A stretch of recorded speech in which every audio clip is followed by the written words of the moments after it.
Hi friends, welcome to my channel. So friends, ఈ వీడియోలో మనం ఏంటంటే డాక్టర్ బిఆర్ అంబేద్కర్ ఓపెన్ యూనివర్సిటీకి సంబంధించిన పీజీ అసైన్మెంట్స్ని ఆన్లైన్లో ఏ విధంగా సబ్మిషన్ చేయాలి, ఏ విధంగా డౌన్లోడ్ చేసుకోవాలి, ఏ విధంగా స్కాన్ చేసిన తర్వాత అప్లోడ్ చేయాలి, ఆ స్టూడెంట్ లాగిన్ ఐడి ఏ విధంగా క్రియేట్ చేసుకోవాలి అనేది మన వీడియో. సో ఫ్రెండ్స్, ప్లీజ్ మన ఛానల్ని సబ్స్క్రైబ్ చేసుకోకపోతే ఇట్లాంటి ఇంట్రెస్టింగ్ వీడియోస్ కోసం సబ్స్క్రైబ్ చేసుకోండి అండ్ లైక్ చేయండి అండ్ ఫ్యామిలీ అండ్ ఫ్రెండ్స్ అందరు కూడా ఈ వీడియోని షేర్ చేయండి. అండ్ సబ్స్క్రైబ్ చేసుకోవడం మాత్రమే కాదు, నోటిఫికేషన్లు ఆన్లో పెట్టుకోండి. నేను ఇట్లాంటి ఇంట్రెస్టింగ్ వీడియోస్ ప్రతిదీ కూడా ఎడ్యుకేషనల్ పర్పస్లో చేస్తూ ఉంటున్నాను. ఓకే, సో కాబట్టి సబ్స్క్రైబ్ చేసుకోండి, రెగ్యులర్గా మనం ఫాలో కండి. ఓకే, సో ఈ స్టూడెంట్ లాగిన్ ఐడి ఏ విధంగా క్రియేట్ చేసుకోవాలి, ఇదంతా ప్రాసెస్ కూడా ఈ వీడియోలో నేను క్లియర్గా ఎక్స్ప్లెయిన్ చేస్తాను. ప్లీజ్ డౌట్స్ ఏమున్నా కూడా కామెంట్లో అడగండి. ప్రతి కామెంట్ కూడా నేను రిప్లై ఇస్తుంటున్నాను. ఓకే, సో లైక్ చేసిన తర్వాత ఈ వీడియోకి అయితే వచ్చేద్దాం. సో దీనికి సంబంధించిన లింక్ను అయితే కింద నేను డిస్క్రిప్షన్లో ఇస్తాను, లేదంటే ఇదిగోండి గూగుల్లో మీరు ఈ విధంగా బ్లూ కలర్ కనబడుతుంది కదా, ఇట్లా కూడా మీరు సెర్చ్ చేసినా పర్లేదు, ఈ పేజ్కి అయితే వస్తుంది. ఇక్కడ మనకు చూడొచ్చు స్టూడెంట్ లాగిన్ అని కనబడుతుంది కదా, దాని మీద క్లిక్ చేసేయండి. నెక్స్ట్ పేజ్ ఈ విధంగా వస్తుంది. యాక్చువల్గా ఈ పేజ్లో మీరు ఆల్రెడీ రిజిస్టర్డ్ అయ్యారా అని అడుగుతుంది, ఈ యొక్క పేజ్ మాత్రమే. సో ఆడ నో అని అడలే, ఇంతకుముందు రిజిస్టర్ అయి ఉంటే ఓకే, నో అంటే ఏంటంటే కొత్తగా రిజిస్ట్రేషన్కి తీసుకెళ్తుంది. ఓకే, సో ఇక్కడ రిజిస్టర్ అని ఇక్కడ యూజర్ మాన్యువల్లో కనబడుతుంది. ఓకే, సో అక్కడ నో అన్న తర్వాత మీరు ఈ విధంగా వెళ్తుంది అనమాట. అక్కడ అడ్మిషన్ నెంబర్ ఎంటర్ చేయాలి. అడ్మిషన్ నెంబర్ ఎంటర్ చేసేసి వెరిఫై మీద క్లిక్ చేయాలి. వెరిఫై మీద క్లిక్ చేస్తే ఏంటంటే ఎప్పుడైతే మీరు ఆన్లైన్లో చేసుకున్నప్పుడు ఏదైతే మొబైల్ నెంబర్ పెట్టారో లేదా ఏదైతే మెయిల్ ఐడి పెట్టారో ఆ ఫోన్ నెంబర్ కావచ్చు, మెయిల్ ఐడి కావచ్చు, ఏదైనా ఒకటి ఎంటర్ చేసి గెట్ ఓటీపీ మీద క్లిక్ చేసేయండి. ఆ మొబైల్ నెంబర్కి మనకు ఓటీపీ అయితే వస్తుంది. ఆ ఓటీపీని ఇక్కడ ఎంటర్ చేసేసి సబ్మిట్ మీద క్లిక్ చేయాలి ఈ విధంగా. ఓకే, క్లిక్ చేయగానే మనకి ప్రెజెంట్ రిజిస్ట్రేషన్ సక్సెస్ఫుల్ అని ఈ విధంగా వస్తుంది.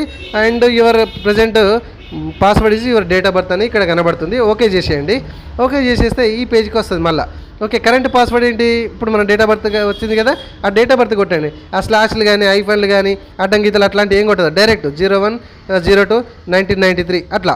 ఓకే, సో ఒక పాస్వర్డ్ అనేది ఇక్కడ క్రియేట్ చేసుకోండి, న్యూ పాస్వర్డ్ క్రియేట్ చేసుకోండి. అదే న్యూ పాస్వర్డ్ కింద కన్ఫర్మ్గా ఎంట్రీ చేసేసి సబ్మిట్ మీద క్లిక్ చేయాలి. ఓకే, సబ్మిట్ మీద క్లిక్ చేయగానే పాస్వర్డ్ చేంజ్ సక్సెస్ఫుల్ అని కనబడుతుంది. మళ్ళీ ఓకే మీద క్లిక్ చేసేయండి. ఓకే, క్లిక్ చేయగానే ఈ విధంగా మనకు వస్తుంది. సో హోమ్ పేజ్కి పోయి లాగిన్ అయినా పర్లేదు. సో ఇదే పేజ్లో నెక్స్ట్ ఇక్కడ మన హాల్ టికెట్ నెంబర్ ఇచ్చేసి అండ్ మన అడ్మిషన్ నెంబర్ లేదా మన అడ్మిషన్ నెంబర్ ఇచ్చేసి ఆ పాస్వర్డ్ క్రియేట్ చేసుకున్న పాస్వర్డ్ అక్కడ ఎంట్రీ చేసేసి సైన్ ఇన్ మీద క్లిక్ చేయండి. సైన్ ఇన్ మీద క్లిక్ చేయగానే మన హోమ్ పేజ్ అయితే ఇట్లా కనబడుతుంది. ఇక్కడ మన హాల్ టికెట్ నెంబరు, ఇక్కడ నేము, మొబైల్ నెంబర్, మెయిల్ ఐడి, మీ సెంటర్ ఎక్కడ, మీ ప్రోగ్రామ్ ఏంటి అనేది మొత్తంగా ఇట్లా కనబడుతుంది. ఇక్కడ మనం చూపించడానికి ఇదంతా సెక్యూరిటీ పర్పస్ కాబట్టి అవన్నీ పేరు, హాల్ టికెట్ నెంబర్ చూపించలేకపోతున్నాను. అండ్ ఇక్కడ ఏంటిది కన్ఫర్మ్ అండ్ ప్రొసీడ్ మీద క్లిక్ చేసేయండి. ఓకే, క్లిక్ చేయగానే నెక్స్ట్ పేజ్ ఈ విధంగా వస్తుంది. సో అసలు ముచ్చట అనేది ఇక్కడ కూడా సేమ్ మీ డీటెయిల్స్ అన్నీ కనబడతాయి. ఇక్కడ మనం క్వశ్చన్ పేపర్ డౌన్లోడ్ కూడా చేసుకోవచ్చు. ఇక్కడ డౌన్లోడ్ క్వశ్చన్ పేపర్ మీద క్లిక్ చేయండి. అండ్ ఇక్కడ మీకు డిలీట్ అని కనబడుతుంది, ఇక్కడ రెడ్ మార్క్ కొత్తగా అయితే ఇక్కడ కనబడుతుంది. సో ఇక్కడైతే నేను కనబడతలేదు యూజర్ మాన్యువల్లో. ఓకే, సో ఇక్కడ డౌన్లోడ్ క్వశ్చన్ పేపర్స్ కావాలంటే డౌన్లోడ్ చేసుకోండి. అండ్ ప్రతి సబ్జెక్ట్ కోడ్ ఇక్కడ మీరు లెఫ్ట్ సైడ్ చూసుకోవచ్చు, సబ్జెక్ట్ కోడ్స్, ఈ సబ్జెక్ట్ డిస్క్రిప్షను ఇవి ఇక్కడ మీకు కనబడుతుంది కదా, రైట్. సో ఇక్కడ booklet number 1 and booklet number 2. Booklet number 2 ఎందుకు కనబడుతుంది అంటే ఇక్కడ అసైన్మెంట్ 1. ఓకే, బుక్లెట్ నెంబర్ 2 చెప్తాను చూడండి ఎందుకు కనబడతలేదు, తర్వాత చెప్తా చూడండి. ఇక్కడ బుక్లెట్ నెంబర్ 1 కనబడుతుంది కదా, ఒక్కొక్క దానిలో 10 కాదు 10, 11, 12 పేజెస్ అయితే ఉంటాయి. అవి డౌన్లోడ్ చేసుకోవాలి. ఇక్కడ డౌన్లోడ్ మీద క్లిక్ చేయగానే మీకు ప్రతిదీ కూడా 11 పేజీలు అట్లా 10, 12 అట్లా ఉంటాయి. డౌన్లోడ్ చేసుకొని మీరు అసైన్మెంట్స్ అనేది అందులో రాయాల్సి ఉంటుంది. ఓకే, నేను ప్రీవ్యూ కూడా ఇక్కడ చూపెడతా ఎట్లా డౌన్లోడ్ అయిన తర్వాత. ఇదిగోండి ఈ విధంగా ఉంటుంది. ఓకే, సో డౌన్లోడ్ చేసుకున్న తర్వాత మనం అన్నీ రాయాలి. రాసి మనము పీడిఎఫ్ రూపకంగా ఒక 20 MB ఉండేటట్టు ఒకటే పీడిఎఫ్ ఉండేటట్టు రెడీ చేసి పెట్టుకోవాలి. అది స్కాన్ చేసి పెట్టుకోవాలి. తర్వాత ఏం చేయాలి, ఇక్కడ సబ్మిట్ అని కనబడుతుంది కదా, అసైన్మెంట్ 1 సబ్మిట్, దీని మీద క్లిక్ చేయాలి. ఓకే, సో ఇట్లా అన్నీ డౌన్లోడ్ చేసుకొని అన్నీ రాయాలి, ఎన్ని అయితే సబ్జెక్ట్స్ ఉన్నాయో అన్నీ. ఓకే, సో రాసిన తర్వాత ఇక్కడ అసైన్మెంట్ 1 సబ్మిట్ మీద క్లిక్ చేయండి. క్లిక్ చేయగానే మీకు ఏంటంటే ఇక్కడ అటాచ్మెంట్ ఫైల్ అని అడుగుతుంది, చూస్ ఫైల్ అని కనబడుతుంది కదా, అవన్నీ కూడా 20 MB లోపు ఉండేటట్టు పీడిఎఫ్ ఫార్మాట్లో రెడీ చేసి పెట్టుకొని ఇక్కడ అటాచ్మెంట్ అయితే చేయండి. అటాచ్మెంట్ చేస్తే మీకు ఇదిగోండి ఈ విధంగా ప్రీవ్యూ కూడా కనబడుతుంది. ఓకే, సో ప్రీవ్యూ కనబడ్డాక మీరు ఇక్కడ కనబడడానికి ఇక అప్లోడ్ చేయాలి. అప్లోడ్ చేసిన తర్వాత మాత్రమే మీరు స్టూడెంట్ ఏంటిది సబ్మిట్ అసైన్మెంట్ అనేది క్లిక్ చేయాల్సి ఉంటుంది. ఇట్లా అన్నీ కూడా చేయాల్సి ఉంటుంది. 5 సబ్జెక్టులు ఉంటాయి, 5 ఎన్ని 3 సబ్జెక్టులు ఉంటాయి, 3 ఎన్ని ఉంటాయి అన్ని సబ్జెక్టులు ఇటు చేయాలి. మరి బుక్లెట్ 2 అండ్ అసైన్మెంట్ 2 ఎప్పుడు కనబడుతుంది అంటే ఈ అసైన్మెంట్ 1 కంప్లీట్ అయిన తర్వాత మీకు బుక్ నెంబర్ 2కి డౌన్లోడ్ కనబడుతుంది.